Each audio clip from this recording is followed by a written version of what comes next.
It's been a minute, but I'm back. And I'm going to tell you why. It's a good one. Take a listen.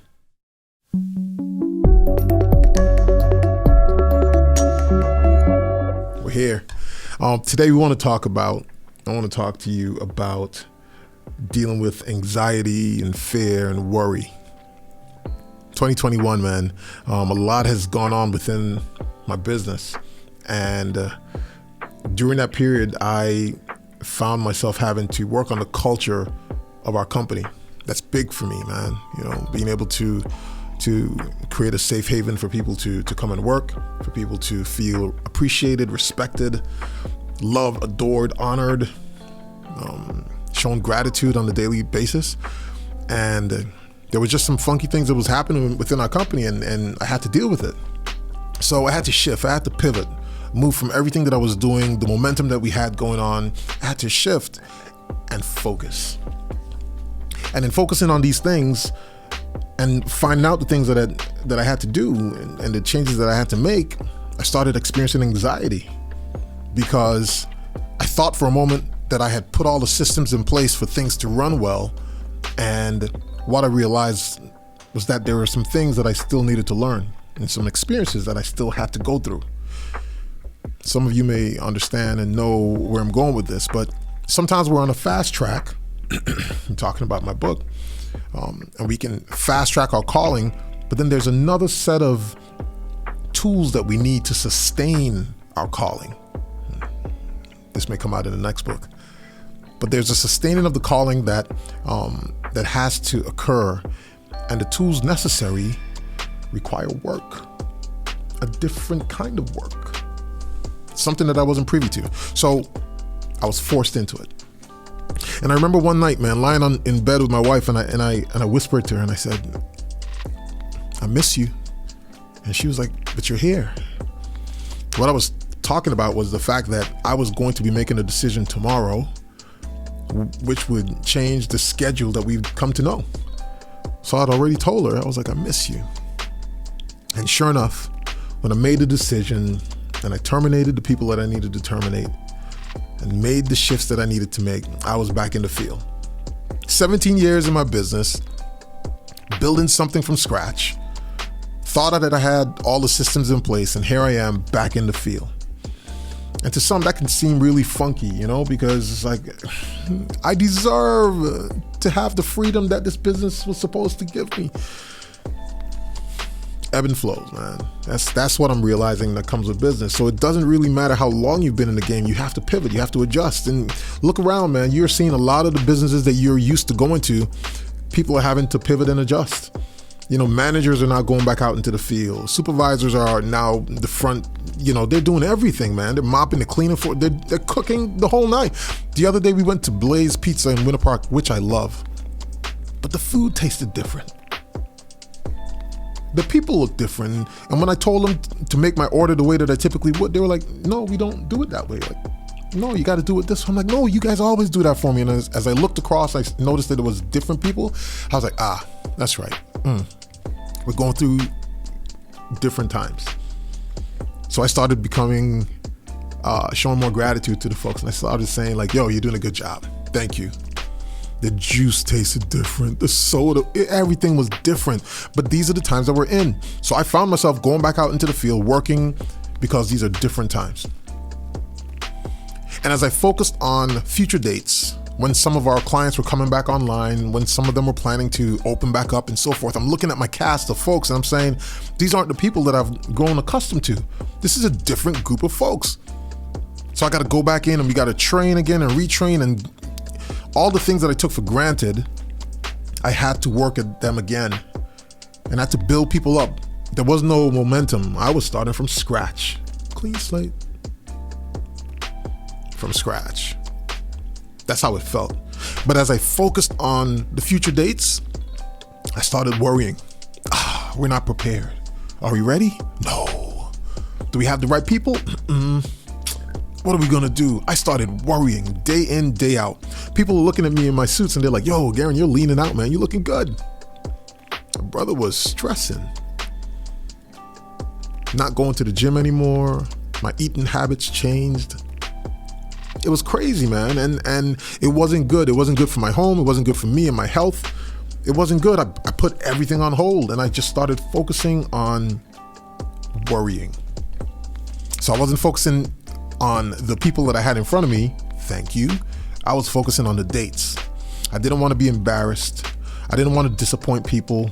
I didn't want people to think twice about us, that we're incapable of handling this situation. Although it's a situation that's global and everyone is like pivoting and dealing with it. It was tough. And going through this entire period, this worrying and this anxiety bothered me at a deep level.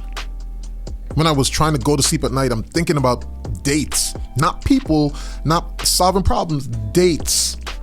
Like dates on the calendar I'm thinking about. So what did I do? So I started doing my meditation. I may have mentioned to you that sometimes I get up at 4 a.m. and I spend time doing my devotion and meditation, talking to God and, asking him, like, what's up for today, man? So I went back to that. Not that I wasn't doing it before, but I wasn't focusing on worry and anxiety. So I started focusing and like digging into the Bible and thinking about those things and trying to figure out like, what can I do? Some of you may believe in the Bible or not. I'm just sharing with you exactly what I did. But as I read the Bible, started talking to God on a regular basis, like just talking to him like I'm talking to you right now. Like, God, help me. Like, like what's the deal, man? He led me to the book of Romans, right? And I'm going to share it with you real quick. So it was Romans 8, verses 5 through 8. And it talked, I'll summarize. It says, the person who focuses on themselves, the opposite, let me say it this way. When we focus on ourselves, that is the opposite of focusing on God or the universe, whoever you want to call, right? And when we focus on self, we're self-absorbed and we're not paying attention to what's happening on a daily basis.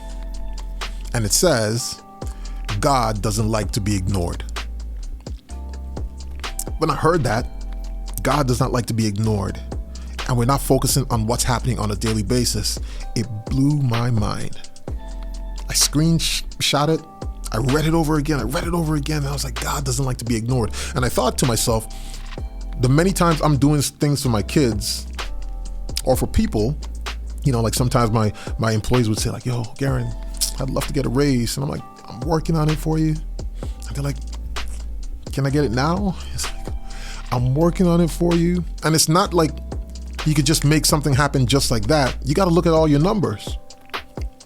So I'm working on it, and we still have to be a profitable business. So I'm looking at those types of situations and I'm thinking about my relationship with God and like, God doesn't like to be ignored. How am I ignoring you, God? You're focusing on a date, Gerren. I was like, shoot. So every day has been going by, weeks are going by. I'm focusing on a date months ahead. And I'm not even being grateful for the things that he's doing for me today. Whew. So I paused. And I started looking down, meaning looking down at my feet, like where I am right now. And I started paying attention to today. And I've said it in the past, you got to be aware, you got to focus on your present moment. And you've probably heard it where people say, you got to be present. Well, I'm telling you exactly how it's working out for me. Like I consciously had to focus on today. And I started seeing God working. Now, granted, he may have been doing it all along, but I wasn't paying attention. I was focusing on a date, the future. And you know that, man. People say like, you can't change the future. It hasn't come yet. You can't change the past. It's gone. All you can do is focus on right now.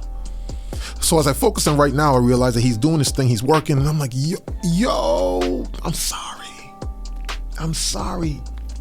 And with the things that he was doing on a day-to-day basis, I had peace going into my day. Why peace? Even though I'm dealing with all these different issues and things that are coming at me every single day and the challenges that are arising, when I step into the day and I literally focus on today, like right now, and I see him doing his thing, all I can say is thank you. Which is the reason why I started the company in the first place. Offering that gift of thank you to someone else. A lot of times people want to say like, yo, I did this, I did that. Well, I was in situations where I absolutely knew that I didn't do anything except woke up and focused. And I saw things happening. Take for instance, one day my wife and I were going to a store. The lady at the counter, she says, "What you need help with, Gerren?"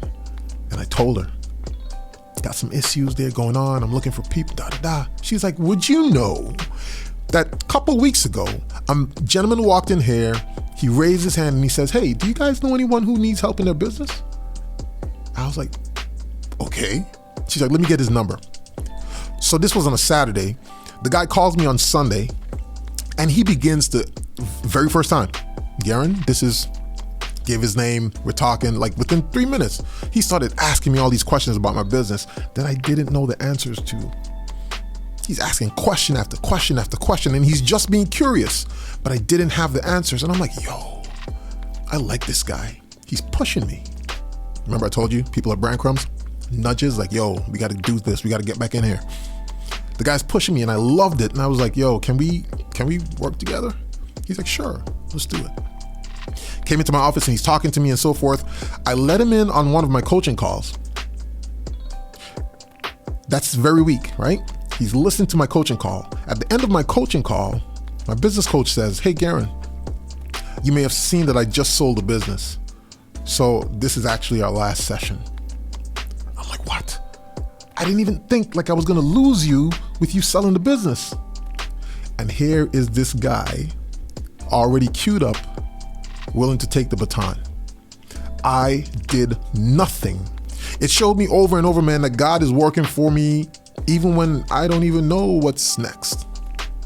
And you might find yourself saying like, you know, people talk about, you know, like saying, like writing down your vision and all of a sudden everything starts coming to you. And I believe that, but there's things that you don't even know that's coming to you.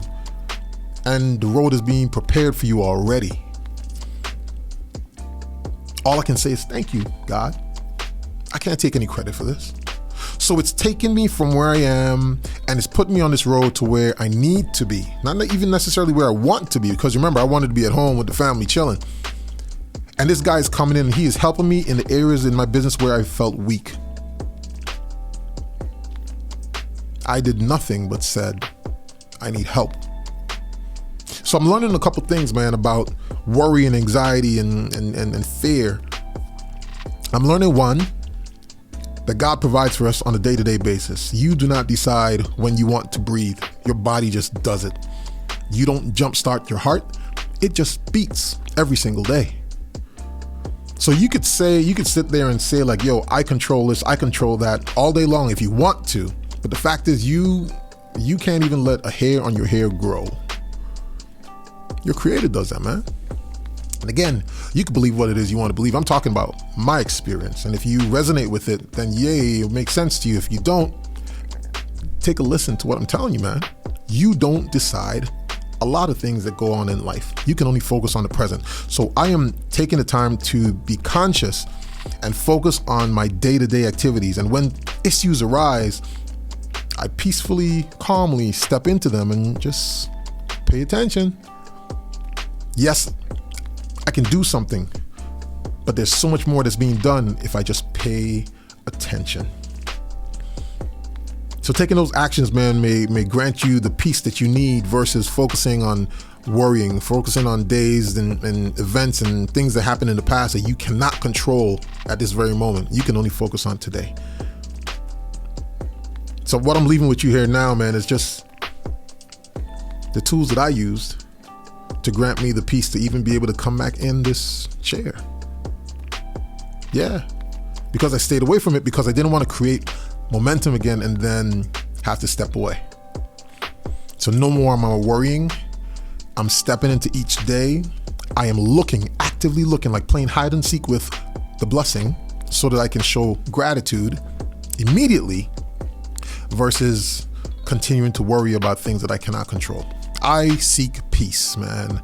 And in a world like today where it's really chaotic and so many things are changing, so many people are losing their lives, their businesses, their opportunities, it's been crazy. I still seek peace. And if God will provide for the birds out there and create these beautiful flowers that many of us don't even see them, but they're still pretty and beautiful, I believe that He's going to provide for me. He's going to provide for you in the same way. That's my belief. So this journey that I'm on, the Clean Slate experience, Like, I'm not taking this for granted, man. Every single day, I'm going to pay attention to what's going on. Even as I'm sitting here in this chair, I'm going to pay attention to what's going on. The people that I'm meeting, the people that I'm reaching through this podcast. And maybe lives are being changed. And if they are, him, not Gerren. I'm just a vehicle to do whatever I need to do. So listen, if you've listened this far, I want you to do something, and I've never asked of this before, but I want you to share this with somebody, man, because I believe that there's somebody in your network who needs to hear something like this, and talk about it. Take the time to sit down and think about how you've been dealing with anxiety and stress and worry, and talk and see if there's anything that you learned today that can change that. Because I want the very best you, man. I mean, if you meet me somewhere and you talk to me, you daps me up or whatever, I want to hear some really cool stories about how you made the pivots necessary and where you are, where you're going, where you're trending towards. Because that kind of stuff like lights me up, man. It fuels me. This is a clean slate experience, man. And again, I've always talked about fast tracking your calling, and now I'm working on sustaining my calling. So, hey, much success to you.